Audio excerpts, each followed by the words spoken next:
जोहार दोस्तों, मैं स्मृति ऐश्वर्या आप सभी का स्वागत करती हूं आपके अपने YouTube चैनल स्टडी विद स्मृति में। आज की क्लास में हम लोग झारखंड के करंट अफेयर्स पढ़ेंगे और ये बहुत ही इंपॉर्टेंट होने वाला है। आने वाले समय में जो भी एग्जामिनेशन होंगे यहाँ से क्वेश्चन जरूर आएंगे। 2023 का करंट अफेयर्स है, अब एक सीरीज के रूप में आपको ये मिला करेगा। हमेशा मैं आपको करंट अफेयर्स प्रोवाइड कराऊंगी और आपके लिए भले दिन रात एक करना पड़े, लेकिन करंट अफेयर्स आपका बहुत अच्छा करा दूंगी। वीडियो को पूरा देखिएगा। और लास्ट में जैसा आपने बोला था कि साहित्य और साहित्यकार को भी ऐड किया जाए, तो उसको भी मैंने इस क्लास में ऐड किया है। चलिए हम लोग क्लास को शुरू करते हैं और लेते हैं पहला प्रश्न। केंद्रीय शिक्षा मंत्रालय के अनुसार माध्यमिक स्तर पर ड्रॉप आउट की दर राष्ट्रीय औसत 12.6% है। लेकिन ये आपको झारखंड के बारे में बताना है कि झारखंड की ड्रॉप आउट दर कितने प्रतिशत है। तो देखिए, ड्रॉप आउट दर यानी कि इसको हिंदी में अगर बोला जाए तो इसको छजन दर के नाम से भी जाना जाता है। होता क्या है ना कि बच्चे जो हैं वो एडमिशन ले लेते हैं स्कूल में, लेकिन और वो स्कूल रेगुलर आ नहीं पाते हैं या फिर वो स्कूल आना बीच में छोड़ देते हैं। इसी को कहते हैं छजन दर। और यही जो होता है बहुत गड़बड़ होता है। आप बच्चों को बहुत ज्यादा, उनके पेरेंट्स को बहुत ज्यादा कन्विंस करके आप स्कूल तक को ले करके आते हो, लेकिन वो कंटिन्यू नहीं करते हैं। और ये कंटिन्यू करना बहुत जरूरी है, तभी इनकी शिक्षा जो है ये पूरी हो सकेगी। तो ये ड्रॉप आउट दर जो है ये झारखंड का कितना रहा, तो 7.98%। देखिए 10वीं क्लास जो है, ये झारखंड की मैं डेटा की बात कर रही हूँ, 10वीं क्लास के बाद बच्चे जो हैं 11वीं में जिनको एडमिशन लेना चाहिए सरकारी कॉलेजों में, तो बच्चे क्या करते हैं, वो एडमिशन नहीं ले पाते हैं। वो क्या कर रहे हैं कि ये यहाँ पर या तो कहीं प्राइवेट स्कूल कॉलेज में ले लेते होंगे, लेकिन आखिर जिस भी रीजन से, और नहीं तो ऐसा भी अधिकतर देखा जाता है कि जैसे बच्चे हैं और उनके माता पिता अगर किसी रोजगार में लगे हैं, अगर सफाई का काम कर रहे हैं या फिर मजदूरी का काम कर रहे हैं, तो ये उनका हाथ भी बटाने के लिए अपने स्कूलों को छोड़ देते हैं। तो ऐसी भी चीजें जो है वो सामने आई हैं। तो इस सब चीजों पर रोक लगाना होगा और बच्चों को अधिक से अधिक कन्विंस करना होगा, पेरेंट्स को बहुत ज्यादा कन्विंस करना होगा और बच्चों को शिक्षा के बारे में इनके एहसास कराने होंगे कि हाँ, ये शिक्षा लेकर के आप अपना भविष्य को सुधार सकते हैं। और भी बहुत सारा काम करने की आवश्यकता है दोस्तों। ये ड्रॉप आउट दर जो है झारखंड में कितना है, तो 7.98%। अब देखिए, झारखंड का गठन हुआ था, वर्ष था 2000 ईस्वी। 2000 ईस्वी जो है, इसके बाद अगर +2 कॉलेज की बात की जाए तो ये लगभग यहाँ पर 510 ऐसे कॉलेज हैं, सरकारी कॉलेज हैं, जहां पर एडमिशन बच्चे ले सकते हैं, लेकिन बच्चे जो हैं एडमिशन नहीं ले रहे हैं। वो 41% ऐसे बच्चे हैं जो कि कहीं और या फिर किसी और काम में लग जा रहे हैं या फिर कहीं और एडमिशन ले रहे हैं। ये सरकारी कॉलेजों में एडमिशन नहीं ले रहे हैं। चलिए हम लोग आगे बढ़ते अगले प्रश्न पर आते हैं। पहली बार महिला जूनियर हॉकी एशिया कप का खिताब जीतने वाली भारतीय टीम में झारखंड की महिमा टेटे, दीपिका सोरेंग, रोपनी कुमारी। अब इनका संबंध झारखंड के किस जिला से? अब देखिए दोस्तों, झारखंड में हॉकी, ये झारखंड जो है ये खेल नर्सरी के नाम से जाना जाता है। किसको? तो ये हो जाता है दोस्तों सिमडेगा। और ये वही सिमडेगा है दोस्तों जहां पर राम रेखा धाम मेला लगता है। ये वही सिमडेगा है जहां पर गांधी मेला जो है वो भी लगता है। और यहाँ पर ये सुगा केला घाट बांध यहीं पर है, केला घाट बांध। और सुगा बांध भी जो है वो इसी जगह पर है, सुगा काटा बांध तो इसी जगह पर आपको सिमडेगा में ही मिलेगा। और यहाँ पर जो यहाँ की जलवायु जो है वो कैसी है, तो आर्द्र और उष्ण प्रकार की यहाँ पर जलवायु पाई जाती है सिमडेगा में। और सिमडेगा को हम लोग खेल नर्सरी के नाम से भी जानते हैं। यहाँ पर बहुत सारे ऐसे बच्चे और बच्चियां हैं जो कि अलग अलग खेल में, जैसे कि वो हो गया हॉकी या फिर फुटबॉल, इन सभी क्षेत्र में वो जाते हैं। तो महिला जूनियर हॉकी एशिया कप का खिताब जीतने वाली जो लड़कियां हैं वो कहाँ संबंधित है? सिमडेगा से। और ये हॉकी, ये पहली दफा ऐसा हो रहा था कि भारत ये पुरस्कार को जीत रहा था या फिर ये हॉकी कप को जीत रहा था। अब ये हुआ कहाँ था? इसका आयोजन जापान में किया गया था। और जापान में भी जो जगह का नाम है वो है काक मिगहरा। इस जगह का नाम है काक मिगहरा। और इसने हराया, भारत ने हराया किसको था? तो ये दक्षिण कोरिया को इसने हराया था। और कितने अंक से? तो 2.1 अंक से इसने दक्षिण कोरिया को हरा करके इस खिताब पर उन्होंने अपनी जीत हासिल करी थी। और ऐसा पहली बार ऐसा हो रहा था। लेकिन झारखंड की भी लड़कियां हॉकी खिलाड़ी यहाँ पर शामिल है। और झारखंड में सलीमा टेटे, निकी प्रधान, सिल्वानुस डुंगडुंग, इस तरीके से बहुत सारे ऐसे, नहीं कि माइकल कीडो, जयपाल सिंह मुंडा, ऐसे हॉकी खिलाड़ी हुए जो कि बहुत ही अभाव में इन्होंने अपने हॉकी खेल की शुरुआत करी थी, और आगे आज के समय में अंतर्राष्ट्रीय प्लेयर जैसे निकी प्रधान हो गए, सलीमा टेटे हो गए, ये लोग तो ओलंपिक में भी गए हैं हॉकी खेलने के लिए। चलिए आगे बढ़ते हैं, हम लोग अगले प्रश्न पर आते हैं। राष्ट्रपति द्रौपदी मुर्मू ने 600 करोड़ की लागत से बने झारखंड हाईकोर्ट के नए भवन का उद्घाटन कब किया है? तो झारखंड का नया जो भवन बनाया गया है, इसका उद्घाटन किस वर्ष हुआ है, ये आपको आंसर करना है। तो चलिए हम लोग इसके बारे में जानते हैं, इस नया भवन का उद्घाटन कब किया गया। तो ये हो जाएगा ऑप्शन नंबर बी, 24 मई को इसका उद्घाटन किया गया है। एक मिनट,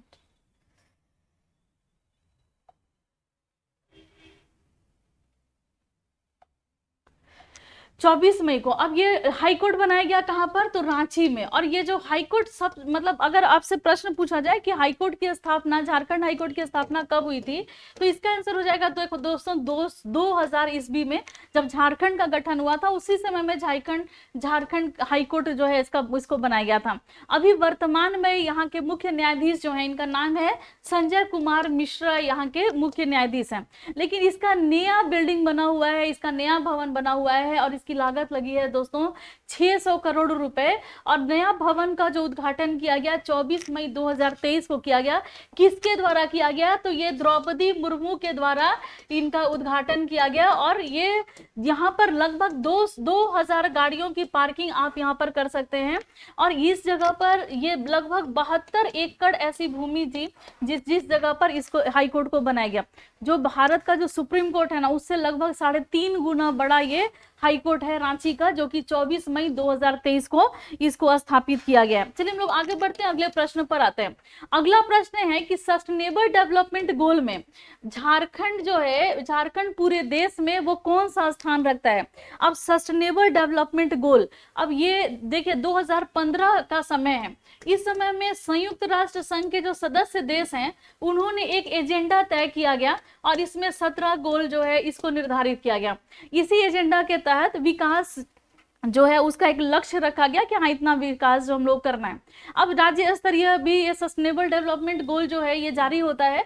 तो झारखंड का जो स्थान है पूरे भारत में, ये कितने स्थान पर तो है? ये 16वें स्थान पर है। ये झारखंड जो है 16वें स्थान पर। पहले स्थान की बात की जाए तो ये शायद मेरे जहाँ केरल का पहला स्थान है, इसमें सस्टेनेबल डेवलपमेंट गोल में केरल का पहला स्थान है। चलिए हम लोग आगे बढ़ते हैं, अगले प्रश्न पर आते हैं। झारखंड का कौन सा जिला ऐसा है जो भारत देश का पहला दुर्गंध प्रबंध वाला शहर बनेगा? दुर्गंध प्रबंध। अब यहाँ पर क्या है ना दोस्तों कि ये भारत का, पूरे भारत में ऐसा पहला जिला बनने वाला है। और ये कौन सा है? तो ये पूर्वी जमशेदपुर। अब यहाँ का जो एक शहर है जो जिसको हम लोग कहते पूर्वी सिंहभूम का शहर जमशेदपुर। तो क्या आंसर हो जाएगा? ऑप्शन नंबर बी जो है इसका सही आंसर है। अब ये जमशेदपुर में ये पहला दुर्गंध प्रबंध वाला शहर ये बनने वाला है। और यही जमशेदपुर है जहां पर टिस्को नामक कंपनी यानी कि टाटा स्टील जो है वो यहां पर संचालित है। यहीं पर टेल्को भी संचालित है। और ये पूर्वी सिंहभूम जहां पर आपको जो खनिज मिलता है वो तांबा आपको यहाँ पर बहुत ज्यादा मिलेगा। इस जगह पर आपको यूरेनियम जो है ये भी आपको बहुत ज्यादा मिलने वाला है। तो ये कहां पर है दोस्तों? तो ये हो जाएगा ऑप्शन नंबर बी, ये जमशेदपुर में ये पूरी तरह से ये दुर्गंध मुक्त शहर बनने वाला है। इसके लिए क्या किया गया है? ये झारखंड के जमशेदपुर और इसके और फिर पुर्तगाल की एक टीम जो है वो करेगी। ऑल्टो मिन्हो एक शहर है जमशेदपुर में। तो पुर्तगाल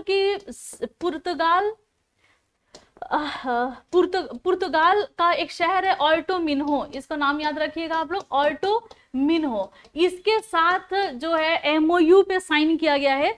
और ये पूरा मतलब इसके इस तरीके से यहाँ पर प्लान किया जा रहा है कि एकदम बिल्कुल स्मेल दुर्गंध मतलब गंदगी वाला जो दुर्गंध होता है वो बिल्कुल यहाँ पर नहीं रहेगा। और ये जमशेदपुर ऐसा भारत का पहला शहर बनने वाला है। चलिए आगे बढ़ते हैं, अगले प्रश्न पर आते हैं। और जो जमशेदपुर है ना दोस्तों, वहां पर प्रदूषण काफी बहुत ज्यादा है, इसलिए कि आप वहां पर वो इंडस्ट्रियल एरिया है। और भारत की औद्योगिक, माफ कीजिएगा, झारखंड की औद्योगिक राजधानी के नाम से हम लोग जमशेदपुर को जानते हैं, बहुत सारे इंडस्ट्री होने के कारण। और झारखंड का सबसे गर्म क्षेत्र जो है वो यही जगह है, जमशेदपुर है। और यहाँ पर अलग अलग बहुत सारे फैक्ट्री स्थापित हैं, जिस कारण से वहां से बहुत सारे अपशिष्ट पदार्थ भी वहां से निकल रहे हैं। सीमेंट का कारखाना भी आपको इस जमशेदपुर में मिल जाएगा। झारखंड को एनीमिया मुक्त बनाने के लिए मोबाइल बेस्ड एप्लीकेशन विकसित किया जा रहा है। अब इसका नाम क्या है? तो एनीमिया मुक्त ये इसका आंसर हो जाएगा, एक मोबाइल ऐप बनाया जा रहा है, AMBT3 इसका आंसर हो जाएगा। ये एक ऐप है दोस्तों, और ये किस तरीके से काम करेगा? तो मान लीजिए कि अगर आपने ऐप डाउनलोड किया या फिर जरूरी इंफॉर्मेशन आपने वहां अपने एनीमिया से रिलेटेड वहां पर आपने दी, तो आपको ट्रैक किया जाएगा और आपको इस जरूरी दवाएं जो हैं वो आपको दवाएं उपलब्ध कराई जाएंगी। और खास करके जो गर्भवती महिलाएं हैं या जो बच्चे हैं जिनमें एनीमिया की समस्या है, और पूरे भारत जो है इस एनीमिया से पीड़ित है। 2020-21 में एक सर्वे हुआ था स्वास्थ्य और परिवार कल्याण विभाग के द्वारा, तो झारखंड जो है पूरे भारत में एनीमिया के स्थिति में 14वें स्थान पर ये अपना स्थान रख रहा था। अगर पूरे झारखंड में अगर बात किया जाए तो जो महिलाएं हैं उनमें 65% ऐसी महिलाएं हैं जो कि एनीमिया से प्रभावित हैं। और बच्चों की बात किया जाए तो लगभग 69% ऐसे बच्चे हैं जो एनीमिया से प्रभावित हैं। तो इनमें खून की कमी है, और इस खून की कमी को खत्म करने के लिए दोस्तों ये किस तरीके से खान पान होना चाहिए, उनका पोषण कैसा होना चाहिए, उनको कौन सी दवाएं लेनी चाहिए, ये सारी चीजें जो है इस एप्लीकेशन के माध्यम से आपको बताई जाएंगी। AMBT3 हो जाएगा। और ये एप्लीकेशन स्वास्थ्य विभाग ने जारी किया है, और हेमोग्लोबिनोमीटर जो है उसके थ्रू आपकी जांच की जाएगी, और आपकी रक्त की जांच करके और फिर आपको एनीमिया जो मुक्त आपको भी बनाया जाएगा। और झारखंड जो है 14वां स्थान रखता है पूरे भारत में। चलिए आगे बढ़ते हैं, अगले प्रश्न पर आते हैं। मेक इन इंडिया के तहत जमशेदपुर की वो कौन सी कंपनी है जो प्रतिवर्ष रेलगाड़ी के 2 लाख चक्कों का उत्पादन करेगी? 2 लाख चक्के यहां से बनेंगे रेलगाड़ी के। अब उस कंपनी का नाम आपको बताना, तो ये क्या आंसर हो जाएगा? Ramkrishna forging limited. ये कंपनी है रामकृष्ण फोर्जिंग लिमिटेड। और ये कहां पर स्थापित है? तो ये आदित्यपुर में ये स्थापित है झारखंड के, और ये पूर्वी सिंहभूम में है। और 1921 ईस्वी में इसकी स्थापना हुई है। कब आई हुई है? 1981 में इसकी स्थापना की गई है। और लेकिन इसको एक लिमिटेड कंपनी के तौर पे इसको जाना गया। कब से? तो 1995 ईस्वी से एक लिमिटेड कंपनी बने। अभी इसका मालिकाना हक किसके पास है? तो इनका नाम है महावीर प्रसाद जलान।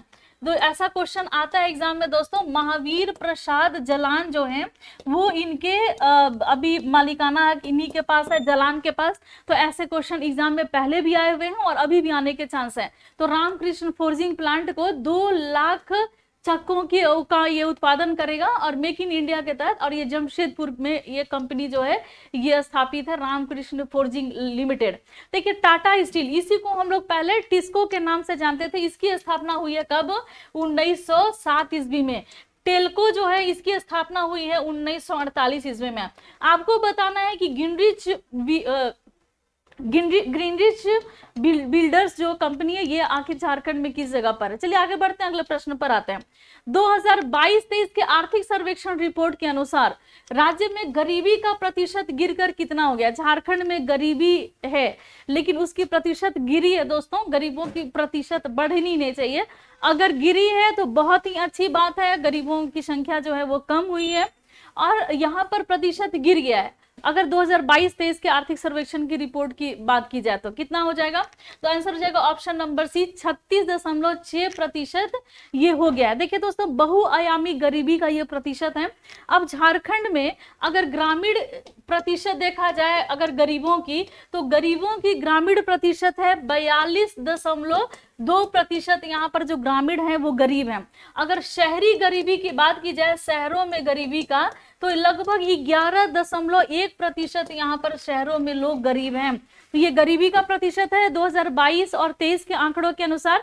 और झारखंड का विकास दर इसी आर्थिक सर्वेक्षण रिपोर्ट के अनुसार, ऐसे में आपको इसके बारे में पूरा डिटेल आगे एक एक करके सारे वीडियोस के माध्यम से मैं आपको पूरा डिटेल और पूरे करंट अफेयर्स में आपको कराऊंगी। आपको एकदम टेंशन नहीं लेना है, लेकिन थोड़ी बहुत जानकारी थोड़ा थोड़ा लेते जाइए और सबको सहेजते जाइए दोस्तों।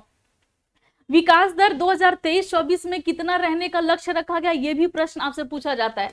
तो 7.4% विकास दर रखने का ये लक्ष्य निर्धारित किया गया। कितना? तो 7.4% ये विकास दर। अगर राज्य के विकास दर कितना रहा, तो राज्य का विकास दर रहा पिछली बार 8.2% इतना रहा था, और आगे जो है 7.4%, और चालू वित्तीय वर्ष में कितना रहा था, तो 7.8% इतना रहा था। और आगे आने वाले समय में कितना विकास दर रहने का हम लोग अनुमान लगा रहे हैं, तो 7.4% जो है ये विकास दर। और ये जो आंकड़े आप देख रहे हैं ये किसका है, तो ये 2021-22 का ये आंकड़ा है। और 2022-23 के आर्थिक सर्वेक्षण के अनुसार राज्य में गरीबी का प्रतिशत गिरकर कितना हो गया है, तो ये 36.6% ये गरीबी जो है ये गिरकर के, मतलब गरीबी का जो प्रतिशत है ये गिर गया है, 36.6% हो गया। चलिए हम लोग आगे बढ़ते हैं, अगले प्रश्न पर आते हैं। अगला जो प्रश्न है ये कुछ अलग हट करके है, या करंट अफेयर से नहीं है, लेकिन ये जो प्रश्न आपको मिलेगा ये बहुत ही हेल्पफुल होगा, और ये आपके एग्जाम के आधार पर ही, आपके सिलेबस के अकॉर्डिंग ही है। तो बिरसा इंस्टीट्यूट ऑफ टेक्नोलॉजी का नया नाम क्या, माफ कीजिएगा, बिहार इंस्टीट्यूट ऑफ टेक्नोलॉजी का नया नाम क्या, ये आपसे प्रश्न है। तो इसका नाम है Birsa institute of technology. Option number B जो है ये सही है, बिरसा इंस्टीट्यूट ऑफ टेक्नोलॉजी। और ये कहाँ, सिंदरी। सिंदरी कहाँ पर है दोस्तों, तो ये आपको धनबाद में मिलेगा। कहाँ पर, तो धनबाद में। बिरसा इंस्टीट्यूट ऑफ टेक्नोलॉजी का नया नाम, तो ये बिहार इंस्टीट्यूट ऑफ टेक्नोलॉजी का नया नाम, तो ये बिरसा इंस्टीट्यूट ऑफ टेक्नोलॉजी है। देखिए इसकी स्थापना की गई थी कब, तो ये Sindri, Birsa institute of technology Sindri बना 2000 ईस्वी में, इसका नाम परिवर्तित किया गया था। जब झारखंड का गठन हुआ तब इसका नाम परिवर्तित किया गया था। लेकिन जब इसकी स्थापना की बात की जाए तो ये कब इसकी स्थापना हुई थी, तो ये हुआ था 1949 में। अगर आपसे ये प्रश्न पूछा जाए बिरसा इंस्टीट्यूट ऑफ टेक्नोलॉजी की स्थापना कब हुई थी, तो 1949 में। बिहार इंस्टीट्यूट ऑफ टेक्नोलॉजी का नाम जो बदला गया था और ये नाम रखा गया था, ये वर्ष था 2000 ईस्वी, जब झारखंड हमारा नया राज्य बना था उस समय में। देखिए शुरू में ये पटना विश्वविद्यालय का ये भाग हुआ करता था, फिर इसके बाद ये रांची विश्वविद्यालय का ये भाग हुआ, फिर उसके बाद विनोबा भावे विश्वविद्यालय। अब विनोबा भावे विश्वविद्यालय की स्थापना हुई थी कब, तो ये 1992 ईस्वी में स्थापना हुई। रांची विश्वविद्यालय की जो स्थापना हुई है किस वर्ष हुई थी, तो ये हुआ था 1960 ईस्वी में हुआ था। फिर इसके बाद ये वर्तमान में अभी झारखंड प्रौद्योगिकी विश्वविद्यालय से ये संबद्ध है, बिरसा इंस्टीट्यूट ऑफ टेक्नोलॉजी, और ये सिंदरी वाला है जो कि धनबाद में स्थित है। चलिए हम लोग आगे बढ़ते हैं, अगले प्रश्न पर आते हैं। अगला प्रश्न है कि झारखंड में चावल अनुसंधान केंद्र कहां पर स्थित है। चावल अनुसंधान केंद्र, अगर राष्ट्रीय चावल अनुसंधान केंद्र की बात की जाए तो वो कहाँ है, कटक में। लेकिन झारखंड में जो चावल अनुसंधान केंद्र है ये कहाँ पर आपको मिलेगा, तो ये आपको हजारीबाग में। क्या आंसर हो जाएगा, ऑप्शन नंबर बी। अब ये हजारीबाग में जो इसकी स्थापना की गई थी, ये वर्ष था कौन सा, 1980 ईस्वी में इसकी स्थापना की गई थी।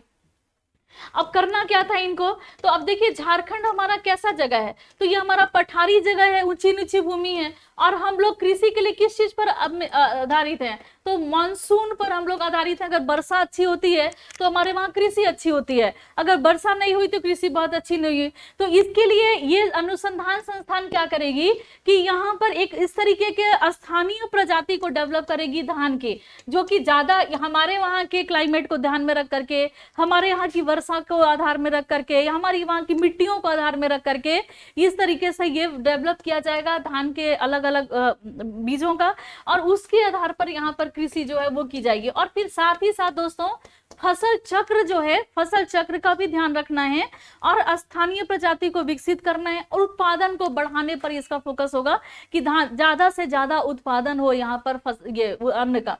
तो ये झारखंड में चावल अनुसंधान केंद्र कहाँ पर स्थापित किया गया है, तो ये कहाँ पर हो जाएगा, ऑप्शन नंबर सी ये हो जाएगा, हजारीबाग में इसको स्थापित किया गया है।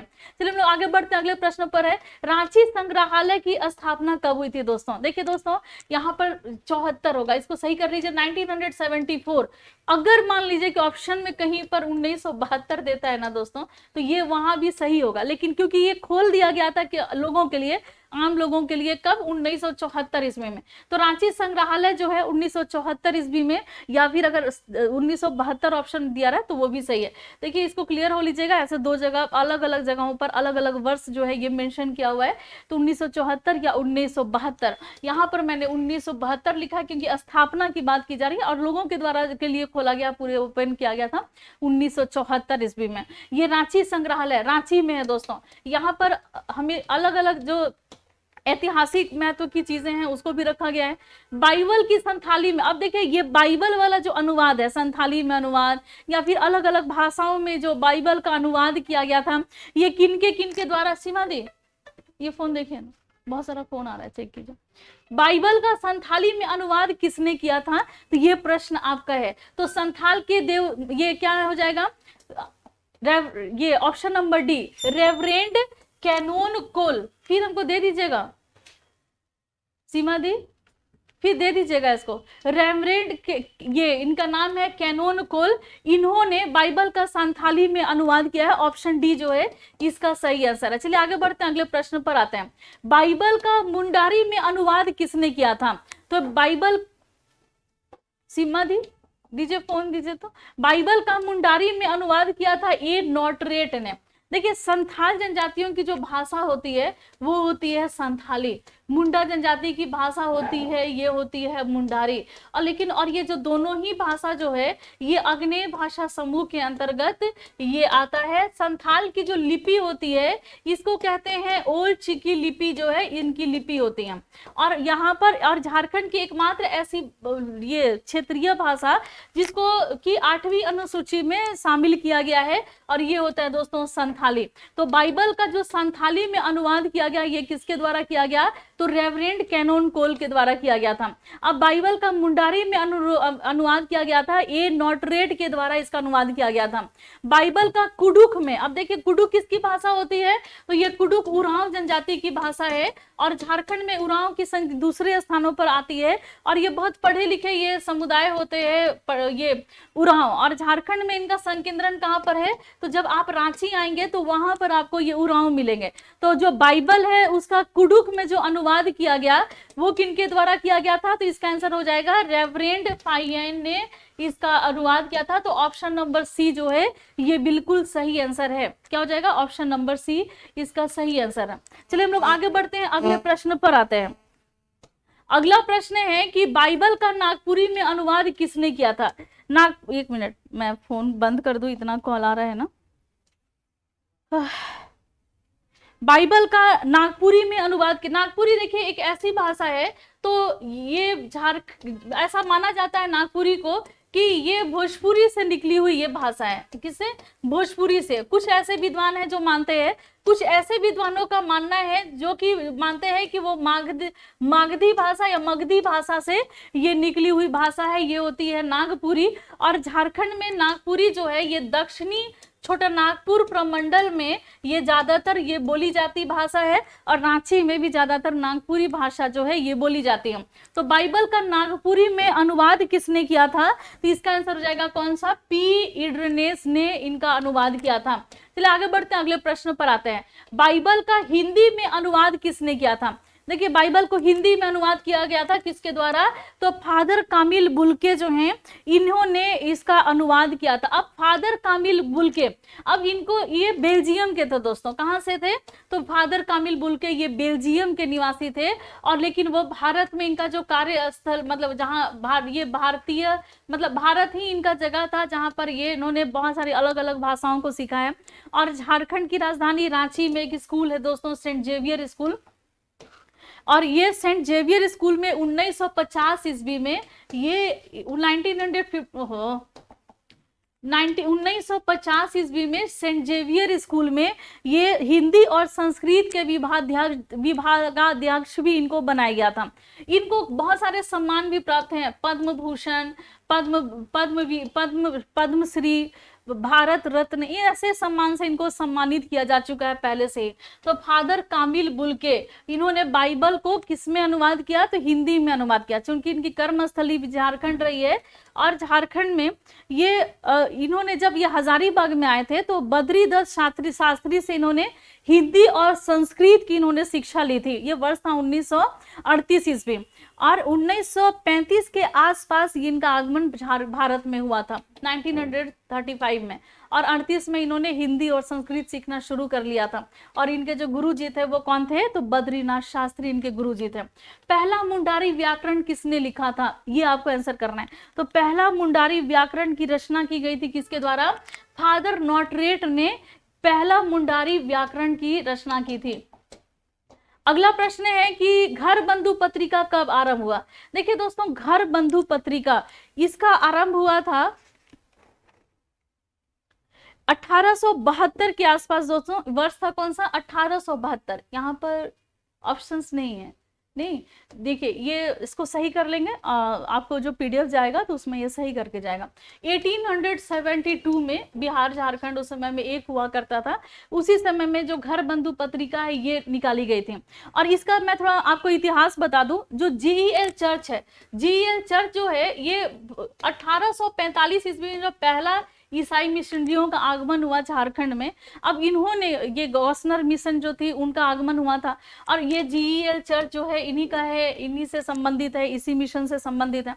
अब इन्होंने क्या किया कि पत्रिकाएं निकालनी शुरू कर दी, और इन पत्रिकाओं में, और ये घर बंधु पत्रिका में ऐसा नहीं था कि केवल इनके धर्म से संबंधित बातें ही लिखी रहती थी, इनमें ऐसा था कि यहाँ के जो घटनाएं घट रही थी इस जगह पर, उन घटनाओं का भी वर्णन इसमें किया जा रहा था घर बंधु पत्रिका में। और इसके सहायक संपादक थे रेव नीरल बागे, इनका नाम मैं लिख देती हूँ, रेव नीरल बागे इसके सहायक संपादक थे। और इनका जो संपादन किया जा रहा था वो विशप जोहन डांग, ये संपादक थे विशप जोहान डांग, ये इसके संपादक हुआ करते थे, और इसके सहायक संपादक थे रेव नीरल बागे। 1872 ईस्वी में घर बंधु पत्रिका जो है इसकी शुरुआत हुई थी। चलिए हम लोग आगे बढ़ते हैं, अगले प्रश्न पर आते हैं। अगला प्रश्न है कि डॉक्टर कैंपबेल को कौन सी उपाधि से विभूषित किया गया था। अब डॉक्टर कैंपबेल, अब इनको कौन सी उपाधि दी गई थी, तो देखिए कैसरे हिंद जो है इनको इसकी उपाधि दी गई थी, और ये संथालों के मसीहा, एपोस्टल ऑफ संथाल के नाम से भी कैंपबेल को जाना जाता था। अब थोड़ा सा हम लोग कैंपबेल के बारे में और भी जानेंगे। एक और प्रश्न है इससे रिलेटेड कि डॉक्टर कैंपबेल को कौन सी उपाधि से विभूषित किया गया था, तो क्या आंसर हो जाएगा, कैसरे हिंद या संथालों का देवदूत। ये दो जो है कैसरे हिंद या संथालों का देवदूत, ऑप्शन नंबर बी सी, यानी कि इसका जो आंसर हो जाएगा ऑप्शन नंबर सी हो जाएगा, ए और बी दोनों। अब ये संथालों का देवदूत क्यों कहा जाता था इनको, इन्होंने ये जब इस क्षेत्र में आए, झारखंड के क्षेत्र में आए, और ये किसके द्वारा आए थे, तो कैंपबेल जो हैं ये आए थे यहाँ पर United free church of Scotland के माध्यम से। यहाँ पर पचम्बा में, यहाँ पर हॉस्पिटल पचम्बा में हॉस्पिटल खोला जा रहा था, उसी हॉस्पिटल में एक डॉक्टर के रूप में डॉक्टर कैंपबेल यहाँ पर आए थे पचम्बा में। और ये कौन सा चर्च था, तो ये चर्च था United free church of Scotland, जिसका आगे चल करके नाम बदल दिया गया Santhal mission of church of Scotland के नाम से इसको जाना गया। और इसी में ये डॉक्टर थे, और इन्होंने संथालों के लिए काफी अच्छा काम किया था, और यही रीजन है कि इनको हम लोग कैसरे हिंद और संथालों का देवदूत या एपोस्टल ऑफ संथाल के नाम से भी इनको हम लोग जानते हैं। ये कि संथालों के लिए बहुत अच्छा काम किए थे। संथाली अंग्रेजी शब्दकोश के लेखक कौन हैं, तो संथाली अंग्रेजी शब्दकोश, तो क्या हो जाएगा इसका आंसर, तो doctor Andrew Campbell, option number C जो है ये सही आंसर हो जाएगा जी। डॉक्टर एंड्रू कैंपबेल इसका सही आंसर है, संथाली अंग्रेजी शब्दकोश। झारखंड राज्य का स्थापना दिवस कब मनाया जाता है, तो ये तो बहुत ही आसान क्वेश्चन है, तो जाते जाते आसान क्वेश्चन। तो ये कब मनाया जाता है, तो 15 नवंबर को इसकी स्थापना की गई है झारखंड के। और वर्ष कौन सा आता है, तो 2000 ईस्वी में इसकी स्थापना की गई। बिहार से अलग होकर के झारखंड जो है 28वां राज्य भारत का बना था। झारखंड राज्य का राजकीय भाषा कौन सा है ये आपको बताना है, तो यहाँ की राजकीय भाषा दोस्तों ऑप्शन नंबर ए हिंदी होगी। और द्वितीय राज्य की भाषा के बारे में हम लोग नेक्स्ट क्लास में जानेंगे। और आज की क्लास कैसे लगी कमेंट करके आप लोग जरूर बताइएगा। तो आज बस इतना ही, कल की क्लास में हम लोग कुछ और भी करंट अफेयर से क्वेश्चंस लेंगे। तो आज बस इतना ही, मिलते हैं लोग नेक्स्ट क्लास में, लेते हैं आपसे विदा, धन्यवाद।